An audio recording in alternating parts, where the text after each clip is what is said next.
What's going on YouTube? Welcome back to another video. So today I thought I would kind of catch you all up on the process for fixing the Audi and getting it back on the road.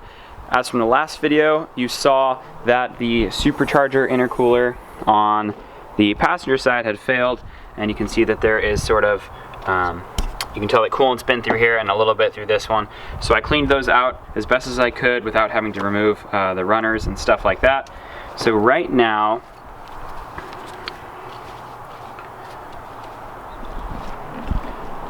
we're basically waiting on the parts to come in the mail. So without spoiling it, I did order another supercharger, and that's all I'm going to give you guys as a hint. But here's the old one. So this is the intercooler that failed. Basically, you can remove it, remove this hard line here for coolant, and then there's like, let's see, we got some screws back here. Take off the throttle or the throttle body right here, and then you can take the intercooler out. Once it's out, you could install a new one, but I'm not going to go with that whole process. I did order another intercooler, but I'm just going to have it ready to go on the side in case this happens again, because I don't want to have the car sitting for a couple weeks like it is right now.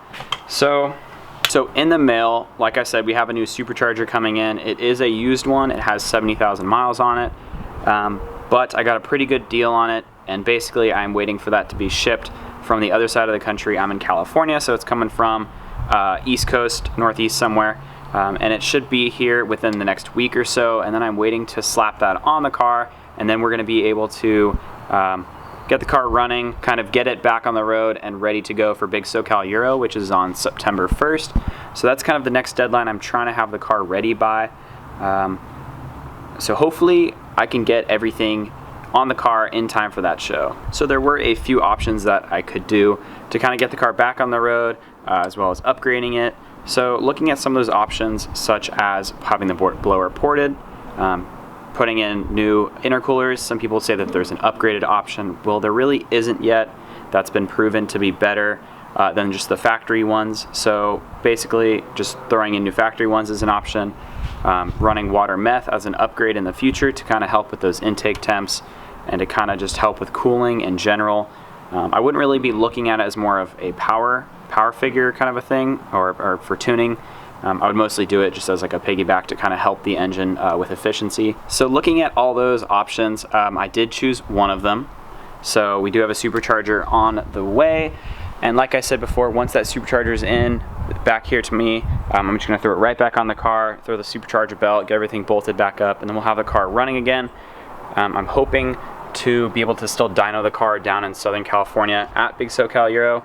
However, I don't know how I feel about dynoing with these wheels. Let me know what you guys think, because right now it looks fine, like it doesn't really look like a big deal, but the suspension hasn't settled yet because the car was just up in the air, and this is kind of the ride height, so I'm not totally sure. We might rub. We got like a little thing here that I still got to carve out. I'll probably get that done before the trip. So it has been a few days. The supercharger project is still on hold just because, like I said, I'm waiting on something coming in the mail. But I decided, I did get something else in the mail, so I decided we're gonna proceed with getting the suspension dialed in a little bit better. So I finally got the spanner wrench. If anyone is wondering out there who has airlift struts for a B8 S4, 50mm spanner wrench is gonna be the one. So basically, this is a pain in the ass. I had to use a little bit of W40. I didn't think that was a very safe thing to do, so I only used a tiny bit. So if you can see in here, we got this lock ring. I was able to break it free with all the force I could do, because trying to have the spanner wrench in here like this. So having the spanner wrench in here at like this angle, you can't really use a mallet because one arm is on here on the strut, and then the other one you're trying to create all that force. So I ended up just using my whole body weight, and I like head-butted my fender, so that didn't feel good. But gonna continue on with this process. That way I can kind of raise that strut up so I can run lower pressure in the bag so the ride isn't as harsh. So I will catch up with you guys as soon as I do this whole side, and I'll let you know what it looks like. So once you are able to remove that lock ring, kind of loosen it up, you want to make sure that there's 0 PSI in the bag, and then you can adjust the base down here. You can adjust the base and then have longer travel through here on this strut. So a little update for you guys. I was able to fully adjust both sides, both struts, got them lowered. I have the bags at about 3 inches and 3.25 inches from the top of the bag to the top of the barrel, where you can like kind of adjust it. And this is the ride height that it's sitting at right now at 70 psi. I know that the bags should settle and the whole suspension should settle like a tiny bit. So I'm guessing I'll be probably riding around 75 psi, which is actually exactly what I wanted. So I'm pretty stoked with how it looks like this. That way the ride is kind of not as shitty as it was before. But I won't be able to fully test it out until I get the car running again, so I can take it out and drive it, adjust the damping, and then kind of really dial it in from there.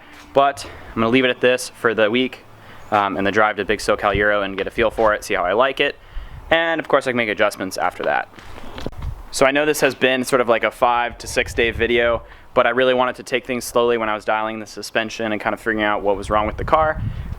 So the next update will be in a few days when the replacement part comes in on Tuesday, and I should have the video up on Wednesday. Hopefully, cross my fingers for that one. But yeah, I hope you guys enjoyed today's video. Thank you all for watching, and I will see you all in the next one. Peace out.